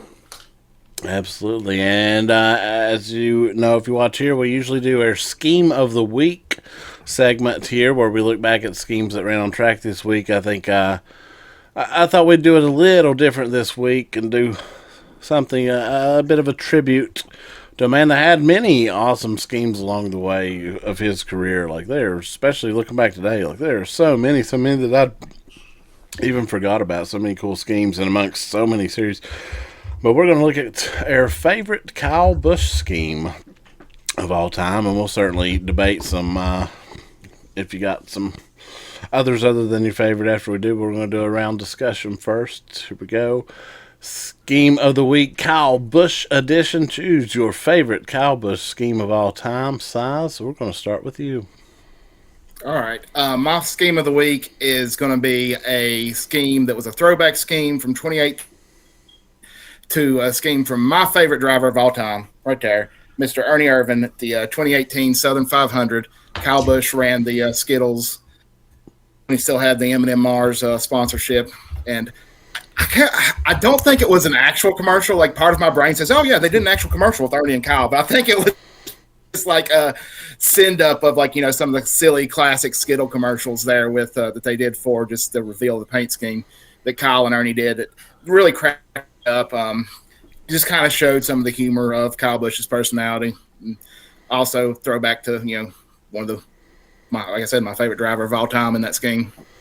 Yeah, very cool. I loved that scheme and that whole promotion with Ernie. That was very cool to see. Jeff, we'll over to you now. Well, I mean, there's so many you could go through, and I mean, especially all of those M&M schemes, any of the Mars Company schemes that he ran, more or less, would be easy to pick. But I'm going to pick a newer scheme, and that's because it's just one of my favorite schemes of all time, and I'm wearing a hat of it tonight. Actually, I love the Lucas Oil car, and just anytime I see that, it gets me stoked. I mean, just seeing images of it. So, I mean, I know that's a newer one, and that feels like an easy pick, but that's what I'm going with. I love the Lucas Oil car. I loved when he ran it last week in Dover. So, I'm going with the Lucas Oil. Very nice. Yeah, I love that Lucas Oil car as well. They've been sharp since coming on with him and RCR over there. Sean, what about you, sir? Man, I've been tore up thinking about this. I'll tell you now. I have in my hand here one that's near and dear to my heart. The M&M scheme we saw win that dirt race that night. I love that one so much. But I'm going to go somewhere different. Yeah, I think about when Kyle first came into the Cup Series. Me being a Hendrick guy, I was so into him being on our team, man. And to be truthful, I've told you all before, when he was let go from Hendrick Motorsports, I almost went with him. I was so mad about it because I was like, how do you let this guy go? And if it had not been for my undying loyalty to Jeff Gordon for all these 30-something years, I may have went with him, man. I was so mad. But I love when he was driving that number 5 Tony the Tiger when he first came into the Cup Series. I mean, it felt like that legacy of Terry Labonte in some ways was continuing on. Terry, of course, an amazing driver, and Kyle Busch was that same way. So I go with him in that Hendrick Motorsports number 5 Tony the Tiger car he was driving that first year he came into Cup. Very nice. Yeah, that's, iconic, and the change from Terry to him and what the accenting they did change. I thought that was just peak as well. Yeah. I'm going to go way back as well, back to 2003, actually in the Busch series. A Hendrick car, but it was Ditech.com sponsored, and it was during the promotion of the Universal Monsters. Kyle ran a mummy scheme to go with that, and it's still, I love all those Universal Monster cars, and that being one of the cooler ones with the mummy, so I'm going to give it to that. Very cool pick. But, I mean, there's so many Kyle Busch schemes over the years that are insane. Some that I have here, another old one, the Star Wars Episode 3 scheme is peak. My favorite of what was a regular scheme that he ran quite often there, first appeared in 2008. They ran it for a handful of years. You might remember the Snickers car. It was chrome-plated white with red and orange flames, and they ran that a lot. But I love that paint scheme. Yeah. Later on, they changed it to blue with the red flames, and I like that version as well, but not quite as well as that white chrome-plated one. No, man, that car is beautiful, man. Man, all those. I mean, how can you go wrong with Candy as your main sponsor, right? I mean, really, I don't ever remember seeing one of the Mars Company cars and thinking that's a terrible looking car. I mean, I maybe could go back and find one, but I can't remember straight out. So just thinking, man, that don't look good because double mint. I mean, you name it, Yeah. just look good. Only one thing better than Candy as a sponsor, and that's been some of his more recent sponsor, 3Chi. Yeah. I actually like that. Yeah, and I know it wasn't like a scheme on a car or anything, but it was a promotion that 3Chi did, the Kyle promotion. Yes. Like, that was just so silly and funny, and like another thing, just showing the humor of the guy, and that shirt they had with like him with the rolling out of the windows or whatever it was. That reminds me go ahead. I was just going to say, I may have been one of his sponsors, Cheddar's. I may have enjoyed a number 8 special a time or two in my life. That's another good one. That's right. Speaking of that 3Chi, I want to mention, brought it up, may remind me, they put out a very touching tribute on their socials, which all of his sponsors of the time did, but I was really kind of blown away by theirs, and they put up a little bit about that they were nervous to present him with the Kyle Busch promotional thing because they thought he would say no, and apparently he thought it was hilarious. They said he basically just died laughing, was like, yes, we're doing it. So I thought that was really cool. Because it was hilarious. Yeah. Absolutely. That's a statement on the man's personality when you're one of the best drivers in the world and one of the most recognizable drivers in the world. You can be a hoity-toity butthead about something like that and say that it devalues your brand or whatever. Or you can be like, hey, it's a funny weed car. I like it. Yeah. Absolutely. Yeah, I don't know if any of y'all saw it. I don't think Mars made it. I think it was, just somebody made it and put it on social media, but somebody made an AI video of the M&Ms crying, and that was a lot. Yeah. It was, man. That really was tough. It was a lot. It really was. I saw that going around. Yeah, I mean, it was beautiful in a way, but it was tough. I want to mention, too, they ran a lot of really cool Halloween cars with that Mars promotion, and I love Halloween, so that was cool. Yeah. My favorite of which was really one of the more plain ones, a Snickers Happy Halloween car from 2016, had the kind of Snickers pumpkin biting the Snickers brand and just said Happy Halloween big on the back. One of my favorites. Yeah. And I got a list here. I'm going to quickly mention through these. Are some good ones. 2006, the Cheez-It flamed out car for Hendrick Motorsports. Yeah. That one's awesome. In the diecast world, this is an infamous paint scheme. The 2008 Indiana Jones cross promotion on the 18 car. That diecast is ungodly to try to get now. That's one of the crazy grail ones. 2005, this is a bit obscure. There's a Johnny Bravo car on the 5 Cup car. They ran that at Bristol. I'd kind of forgot all about that. It is very cool. Yeah. And then back to 2004, the forgotten kind of partner of 48 in that SpongeBob car that Jimmy Johnson ran. I see it pop up all the time, but also in the Busch Series in the 5, there was a Patrick Star car that Kyle Busch ran that kind of gets forgotten about. That was pretty cool. Man, speaking of that 5 car, I was just thinking, remember when he won the first race in the car of tomorrow, goes to Bristol, wins the race, puts a whooping on him, gets out and says, my God, this thing sucks. Yeah. I love that. It's probably why he didn't last at Hendrick, but I'm just saying it was awesome, man. It was. Rowdy always personality. Good times. But yeah, so good. Also, the M&M's, another one. I keep coming to my head. I'm sorry. Around 2012, I think it was, Scott Bloomquist on dirt late model that Kyle ran, the M&M sponsored, is very, very awesome. Yeah, I think it's harder to find a bad Kyle scheme than it is to try. There's so many good ones, man. Which makes me think he probably actually had some input, and certainly probably at least later in career, on his paint schemes. A lot of drivers, some drivers don't care about it, some do, but I think to have so many good ones, I think Kyle had to have some care on that.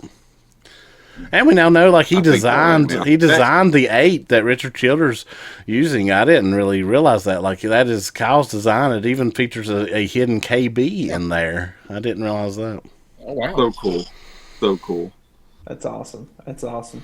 I know that one year, probably 2009 or 10, Jamie and I went to the fall Martinsville race, and I can't remember now, but it had the way it felt. It had to be one of the Halloween schemes that he ran. I know he finished in the top 5, but I remember we were running around, and out of the blue, like, he came out for an interview. I've got a picture somewhere. I mean, literally, we were standing directly under him. It's like they had him up on this thing. And I never hang out to watch those, but I was like, Jamie, it's dang Kyle Busch. We got to stand here and watch this. It's like, I remember he had, like, it was cold. He had like a beanie on or whatever. And I just remember just hanging out, just out of the blue. There he was. It's like he just appeared. It was like it almost felt like he was hanging in the air or something. It was wild, but never forget that either. That's awesome. Yeah. All right, but Cup Series, we are headed to Nashville Super Speedway, concrete jungle down there. I like this track. I think it's going to be a fun show. I think the Cup Series has put on a pretty good show there these last few years, and I'm excited to see what we're going to have this weekend. A little Sunday evening into night race. I like that again as well. Same. But Absolutely. Looking forward to it. before we get down on Broadway, we got to try to predict this thing. So you got to pick our winners for Nashville Super Speedway Cup race. Sean, we will start with you. I think this week we saw a lot of Toyota speed at a fast track this past week, and I think that trend will probably continue. And I think this guy will somehow find his way back to victory lane. So I'm going to say Tyler Reddick makes the haters cry again. There you go. Great choice, Reddick. Jeff, how about you? Hey, we're in Nashville. Trackhouse, Nashville. We've been talking about it. Shane Van Gisbergen is winning this race this weekend. Winning the first oval in Nashville this weekend. Mark it down. Wow, Tootsie's car in victory lane. That would be cool. Size, how about you? Well, they say Nashville's where you go to see if what is said is so, and I'm going to pick the only driver in the field that's going to get that reference, Mr. Ryan Blaney. I like that. Blaney on concrete is tough to beat, and I'll be honest, I'm sticking with you, and I'm just going to do it because Blaney's my pick as well. I think his pit crew's going to screw him, and he's going to pass something like 38 cars, but I think Blaney's going to do it. Good picks. Yeah. And I will be happy to see one of the three we just picked win it. It'll be a good race in my eyes. Yeah, same. Yeah, I'm excited. And if Jeff's right, I'm just going to be, I don't know, I might have to take a week off work or something. Lose my mind. Yeah, I won't know how to act either.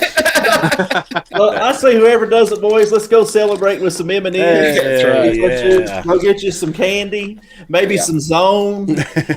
Heck, you could drink some Lucas Oil for all I care. But go and celebrate and make Kyle proud. That's what I say. Talking about the moments of bonding and friendship, through racing and involving Kyle Busch. If you go back on the Arson Brothers Network, there's some video out there of me, Matt, and Sean drinking a bunch of Rowdy energy drinks and eating M&Ms. Yes, we did. Yeah, we did. Absolutely. And we lived to tell about it. Oh, goodness. Good stuff. Again, we have to say again, hearts to the Busch family. It's easy to get moving on racing, but then you think about it and it just kind of weighs you right back down, and as it should. Does. Well, but you know what, though? A couple of things. Number one, I promise you haven't heard us talk about Kyle Busch for the last time because there's way too many records, memories, too much history. And then, he's got a boy coming up that I think is going to be pretty good, too. So I'd say we'll be sitting here talking about Bushes for a long time. Yeah, absolutely. Absolutely. But that's going to do it for this week's High, Wide, and Handsome. We will be back next week. We're getting back to our regular scheduled time slot, recording on Monday, releasing on Tuesday, starting next week. Also, I'll mention, I said it last week, I'm going to say it again, I'm still behind on some other videos here on the Arson Brothers Network, but should have maybe a double dose dropping here soon, if not, at least a video dropping this week, and then We'll be filming some this weekend. Size and I are going to the Fly Away Home Festival here in Princeton, West Virginia, celebrating Hazel Dickens, a little music festival here. So we'll get some content there to show you as well. But Yep, should be a fun time. Yeah, absolutely. Sure. Looking forward to that. But we'll be back for more racing talk next week. We'll see how it shakes out in Nashville, Detroit, and everywhere else. For the Wild and Handsome crew, we say good night and good luck.